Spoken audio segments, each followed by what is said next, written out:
So what we're going to talk about today is basically turf. We have all sorts of topics, including on proper use of turf, preparation, establishment, cool season grasses, a little bit on warm season, a lot on maintenance, and then somewhat on common diseases and insect pests. So first off, turf or grass or lawn, whatever you want to call it, we use it for several reasons. Grasses evolved to tolerate grazing. A lawnmower is pretty much a mechanical grazer, if you want to look at it like that, but that's really what it is. And so we can keep our turf very uniform, so we use it for aesthetics. We use it as a ground cover to hold weeds out of our yards, and then it tolerates traffic very well. Again, it evolved with traffic on it from grazers and things, cows, horses, bison, whatever. And it also cools our yard. It can be 20 degrees cooler on turf as compared to bare ground. Now, that is totally through evaporative cooling. You can imagine turf being a giant swamp cooler because that's how it cools. Hey, we have more turf grown in the U.S. than cotton, barley, or rice. And so it's a huge industry. And then these figures are from the late 90s, but with the recession and things, I believe they're probably still very close. But the average American spends at least $500 a year on yard equipment and chemicals. 35% spend more than that. 55% of Americans applied lawn and garden chemicals. So that would include a fungicide, an herbicide, or an insecticide. And then 74% of homeowners apply fertilizer. So that's incredible to me that 75% of Americans that own a home with a yard put fertilizer down. So I just want to spend briefly on, is turf needed? Is the only time your turf, if the only time it receives traffic is when you mow it, you may consider taking that out and replacing it with something, just for the simple fact that shrub and flower beds generally require 1/3 less maintenance, so that's time and money, than what turf does. Okay, Utah residents also over-irrigate quite a bit. We're actually, beside Nevada, we're the biggest water users in the United States, and this is usually from inefficient sprinkling systems like breaks and things. We have a brown spot somewhere, so we crank up the entire system instead of dragging a hose. But consider, turf requires, and this is Kentucky bluegrass, between 25 and 30 inches of irrigation in the growing season, and will apply on average 50 to 60 inches. That's as much rain as North Florida, Georgia, South Carolina, that area gets. So this is a picture from the Utah Botanical Center. It's the Utah House. And this gets watered once a month with drip irrigation. They put Treflan on it to hold the weeds down. And it looks beautiful. They'll cut the perennials when they need to. And even though it's a different type of maintenance, they spend far less time in that flower and shrub bed than we do on our lawns. And that's just one thing I wanted to point out as we get into this. So I want to talk about lawn preparation. One of my colleagues, J.D. Gunnell, I've known him for going on 15 years. We worked together before we started with Extension. And we were out one day in Farmington looking at some lawns that had been referred to us. And this particular lawn, we'll see a picture of one similar in a few minutes.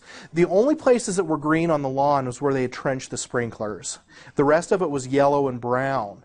And J.D. had to tell this homeowner, 5 years after the fact, so the lawn's 5 years old, how do you tell someone that most of their turf problems can be tracked back to someone doing a crappy job on soil preparation?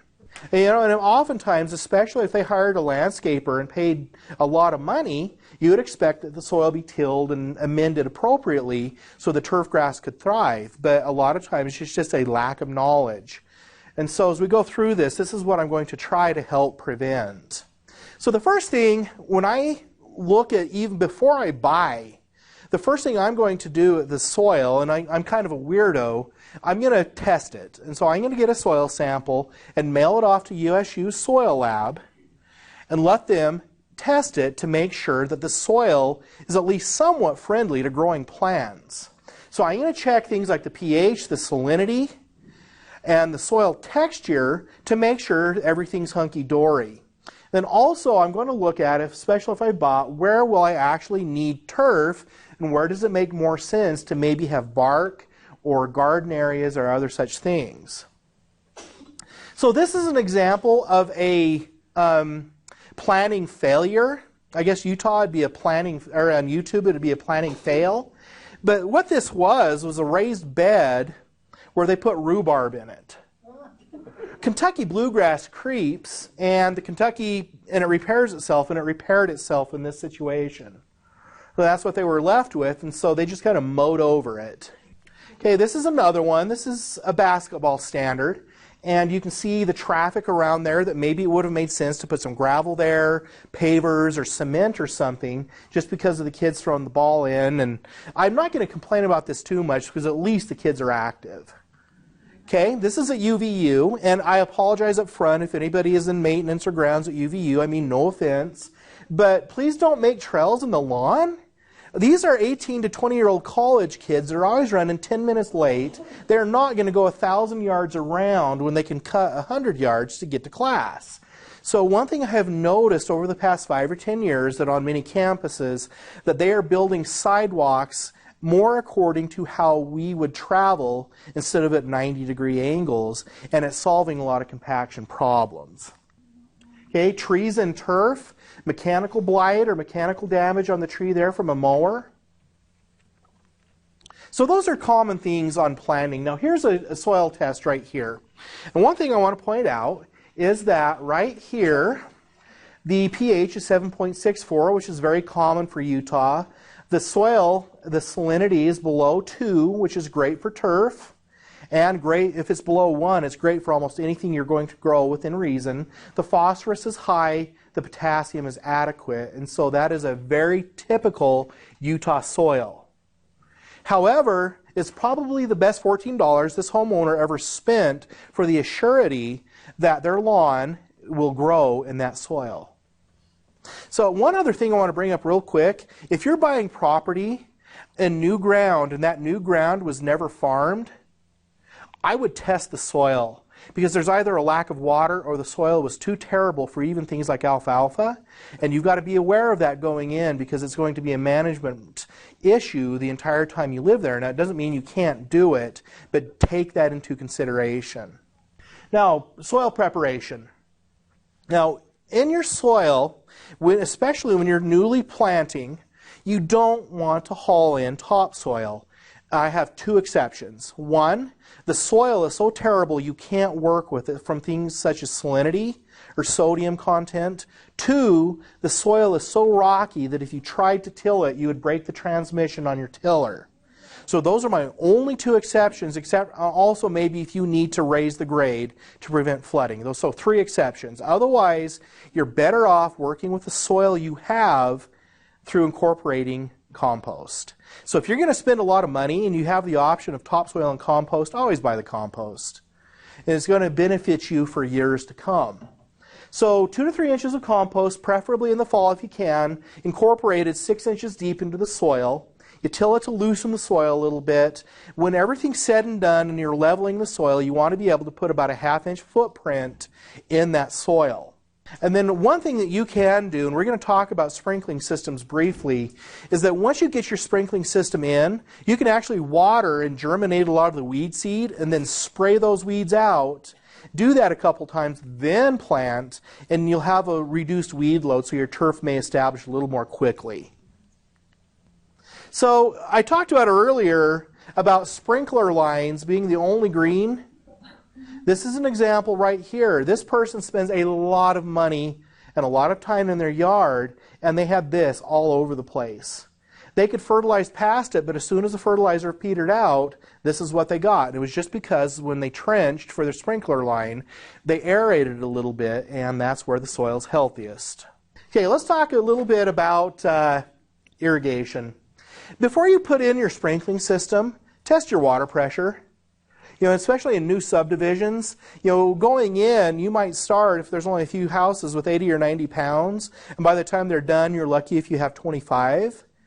And so test your water pressure before you do anything, because it's going to dictate how many lines you put in and the types of sprinklers you're going to use. Okay, look for restrictions. Does your city, like last year, Lehigh City, had severe water restrictions? Do you have water restrictions that's maybe going to limit the amount of turf you put in? Or if you do water, are you going to be facing a stiff irrigation bill? What is your water source? Water coming off the Jordan River and even out of Utah Lake, if you were doing that, is slightly salty. If your soil is already salty, that could be an issue. And so you can also submit water samples to the USU Analytical Lab where you do your soil, and they can tell you the salinity and pH and other things. All right, plan. If you're hiring an irrigation contractor, my advice is don't go with the lowest bid unless you know they are qualified. Get references. Make sure they're licensed and bonded. I don't know the number of times I've talked to people that said, well, my irrigation contractor came in, finished the job, and I had 6 leaks and 4 sprinkler heads that didn't work, and they wouldn't come back. Find somebody reputable if you're paying them a lot of money to your system. Make sure they're using quality parts. It does not hurt to ask, are you using Hunter or Toro or Rainbird or Rainator? You know, any 4 or 5 different companies make very quality parts, but make sure they're not going to Home Depot on the fall clearance and buying the cheap sprinklers. I had a house in Clearfield where somebody did that, and on one line I had sprinklers from 5 different companies, and none of them were any good. I had to redo the whole system, and so this is very important. If you're going to do your system on your own, I wouldn't just bring your home plot map into a company and just let them do it. Research. Buy an irrigation book. Ortho and a few other companies publish them for under $20, and you can read up on what a good irrigation system is. It's worth the investment because you're going to be dealing with it for the next 20 years potentially before you need to replace it. All right, so once you have your irrigation system in, test it before you ever plant. Run that thing for a week or so. Water the weeds. Look for inefficiencies. Look for breaks. Because it's a lot easier to deal with. And, you know, what do you do if you've got your grass seed up a ½ inch and all of a sudden you have to tear out a 3 or 4 foot section, 3 or 4 foot section because you got a leak? So these are best remedied before you ever plant. So my take-home message here is don't be in too much of a rush to get your seed or sod down. Get everything in order and then go ahead and do it. Okay, the sprinkler clock can be our best friend or our worst enemy. I love sprinkler clocks, but I choose not to use them. When I've had homes that has had an automated system, I turn the clock off and I water on an as-need basis. Just by raise of hand, who can tell me how you can tell if turf needs irrigated? Go ahead. If it doesn't spring back up. If it doesn't spring back up when you walk on it. Thank you. That's the easiest way. You can take a screwdriver, push it into the soil. If it's really hard to push in and your soil's not really rocky, that's another indication. Yeah, so I would wait for my lawn to get to that point, and then I'd activate the system. Now, I was up in Cache Valley, but I could get away with irrigating once a week up there easily, and sometimes 9 or 10 days, depending on the weather and things such as that in the middle of the summer. Let's see. So if you're using a sprinkler clock, set it according to the time of year. It's going to be a lot different from the 1st of June than the middle of August. Then there are some things you can do with them. You can get moisture sensors that will help out. The other thing with your sprinkler clock that I've learned over time is that most sprinkler clocks have a program A, B, C, and sometimes a D. And you can program the zones on different programs. And so I like to program the sunnier areas on one program and the shady areas on another program, because the shady areas will need watered probably a third less than the sunny. Now, if you have been out raking and getting your soil all leveled and ready for turf, water it a couple times, then you might do another light raking, but settle that soil a little bit. You don't want it like rototiller fluffy when you plant your grass seed. All right, so here's a problem with the sprinkling system right here, and this happens to be after the fact. My point here is that the system is going to require maintenance. This is my neighbor up in Cache Valley. He went on vacation, and he was running his sprinkler system 24/7 to keep his lawn green, because that's how the sprinklers were putting out water. and he couldn't figure out what was going on. So he went on vacation. He wouldn't let anybody help him. So I shut his system down, and we got some pasture sprinklers and got his grass up, and we checked his filter, another neighbor of mine, and it probably hadn't been cleaned in a year. We took the filter apart, cleaned it, put it back together, and lo and behold, the system worked. We reset his clock, and he never knew the difference. If you're using secondary water, you're going to have a filter somewhere near on your main line before it hits the sprinklers. Now, I get asked quite often, do I do seed, do I hydroseed, or do I do sod? The preparation for any of them is exactly the same. It is not easier to do sod as far as soil preparation is concerned. It's the 3 inches of compost, you're spraying out your weeds, you're doing all of that. So once you get the soil prepped, it just depends on if you have the money for instant gratification. So the sod is instant gratification. If you can afford it and you want to go that route, that is great. However, if you're on a budget, hydroseeding and seed are great options. Hydroseeding is especially beneficial in the middle of the summer when it's 90 to 100 degrees. Hydroseeders will put what's called a tackifier, which is similar to Elmer's glue, in a paper mulch that holds together and makes it so you don't have to irrigate so often. It's great for slopes where you might have potential for water running if you're trying to keep the seed moist. Now, if it's cool in the spring and fall when you're going to seed and you're going to use seed, I would opt just to do it myself, because whether you're hydroseeding or seeding on your own, same difference. The hydroseed stuff may germinate a little more quickly, but otherwise it's the same. Okay, so grass seed preparation or grass seed mixes. In the 50s, 60s, 70s, it was really common to use a 1-to-1-to-1 mix of perennial ryegrass, Kentucky bluegrass, and red fescue.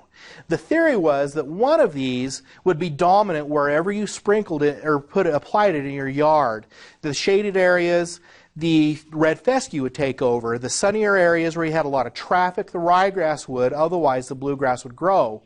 And it formed a pretty good lawn. But what we found after 20, 30 years, if that same lawn was there, that it became clumpy, and you would get a 10 or 20 foot section of 100% rye and a 10 or 20% foot section of 100% blue, and the lawn becomes splotchy over time. It's not obvious, but it's there.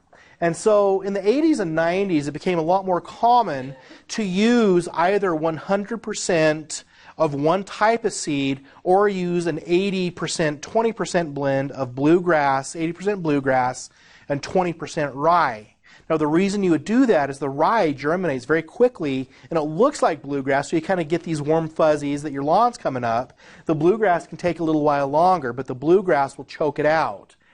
If you don't do that, then you use all bluegrass, let's say, but usually if you buy a good blend, it'll have 4 or 5 kinds of bluegrass in there. And the best thing I can compare it to are dogs. Dogs are all the same species, but you've got poodles and labs, German shepherds, Rottweilers. They're all the same, genetically the same, but there are differences in there in look and things like that. And so these bluegrasses in the blend are all Kentucky bluegrass, but one may be more disease resistant. Another one might be a little more shade tolerant, where another one could be a little bit more tolerant to foot traffic. And so you'll use 4 or 5 types of Kentucky bluegrass in the same blend or cultivars for the same reason you did the 1-to-1-to-1 blend, but it all still looks the same.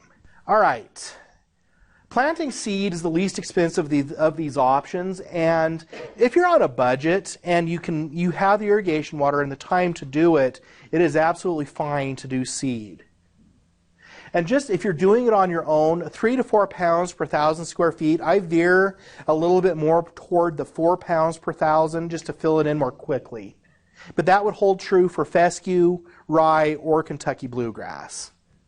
All right, Kentucky bluegrass is used 90% of the time when we're doing home lawns. It germinates in 2 to 3 weeks. It's the darkest green and it's the softest of any turf.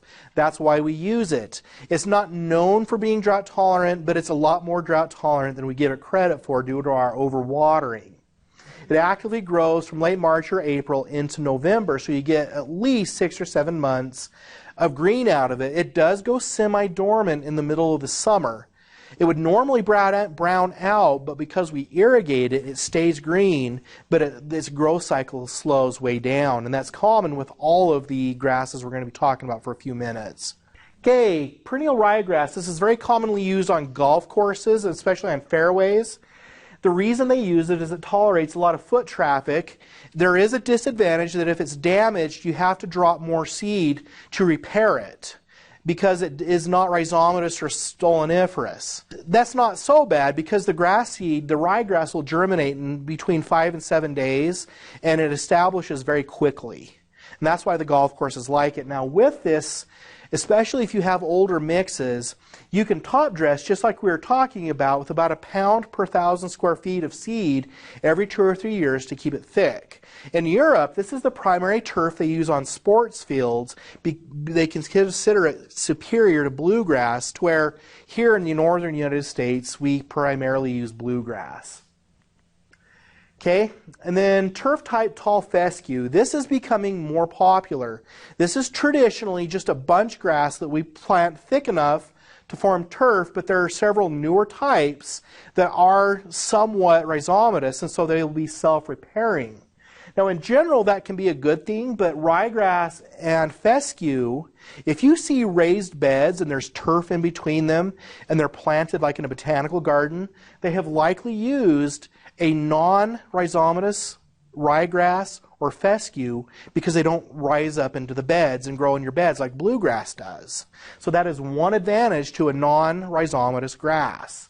Now, when I plant my lawn, I'm going to actually plant it into turf-type tall fescue because it's a little bit more drought hardy and it just is a little bit more rough and tumble as far as what it'll tolerate as compared to bluegrass. Now, this is different than the pasture fescue. Keep that in mind. You want to see turf type in front of it.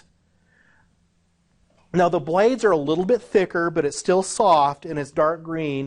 And unless you really knew what you were doing, you'd be hard pressed to tell it from Kentucky bluegrass. Okay, chewings or red fescue. This is a different fescue species commonly used in shaded areas. It's advantageous for that, but it also always looks light green and a little unkempt. This right here was mowed a half hour before I took the picture. This was my neighbor in Clearfield, and I had to wait till he wasn't watching to take the picture. But you can see the lawn just looks a little bit like it's struggling. That's just red fescue. And that's the best it's going to look. He fertilizes it 3 or 4 times a year, waters it well, mows it at least once a week, and that's just the look you get if it's 100% red fescue for your lawn. So I'm not as thrilled with this as other turf species. Okay, so if you want something very drought tolerant, USU highly promotes buffalo grass. You would seed it at 4 to 6 pounds per 1,000 square feet. It's slower to establish, and it's only green from mid-May to mid-September. But when it is green, it makes a great turf. So it requires mowing less frequently. If you want to spend the money, there are clones out there that are a little bit denser and darker green. So here's some pictures of buffalo right here, just one moment. This one on the top, on the hillside, is unwatered. I took this in mid-June, and they weed whack it a couple times, and they just let it go and kind of go for a prairie look.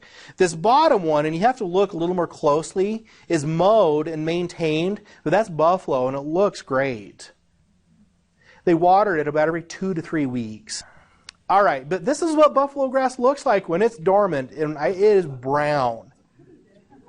Now for weed control on this, you don't actually put weed killers and things on buffalo grass when it's actively growing. You wait till it's dormant, and you can go out there with Roundup and just spray away, because Roundup has to be sprayed on living tissue to be effective. And because the top is dead and Roundup is broken down in the soil very quickly, weed control is just Roundup when it's dormant. Okay, other options. Crested wheatgrass. This is one you could use as a weed barrier, and it would be drought hardy. It wouldn't spread nearly as much. This is commonly used on golf course rough areas. It requires very little irrigation. If you want to keep it green in the summer, you have to water it every 2 or 3 weeks. But it's not very dense. They use a type of crested wheatgrass on the freeways, and you kind of gets that bunchy nature. This is a little better. This cultivar is called Fairway. And so it's something that you could do for low maintenance, but you would never want to play football on that. Okay, for salt-affected areas, alkali grass. Alkali grass is a native. It grows in salty soil. The reason we don't use it as turf otherwise is it's outcompeted by weeds and other grasses if it doesn't have high salinity. So it's only competitive in that really salty soil. It's actually fairly drought hardy, and it's used in areas such as Magna, Tooele, Carbon County, Price area, anywhere that you have salty soils. This is a very good option. Okay, warm season turf grasses, the only one I'm going to talk about due to a lack of time is Bermuda grass. Buffalo grass is also a warm season turf, and that's why it's only dormant during the hottest part of the year. Bermuda is the same way. The only place that you cannot be prosecuted for purposely growing this near your yard is in Washington County in the St. George area. It is very invasive if you plant it. I would fully support this as a drought-hardy turf over buffalo, except for if you plant it, your neighbors get it too. So I'm in areas of Weber County around Plain City, West Roy. Some of the older homes, somehow this was introduced through contaminated grain or turf, and there's lawns that are almost 100% Bermuda. They just mow it and live with it. But it browns out, and it comes back the next year.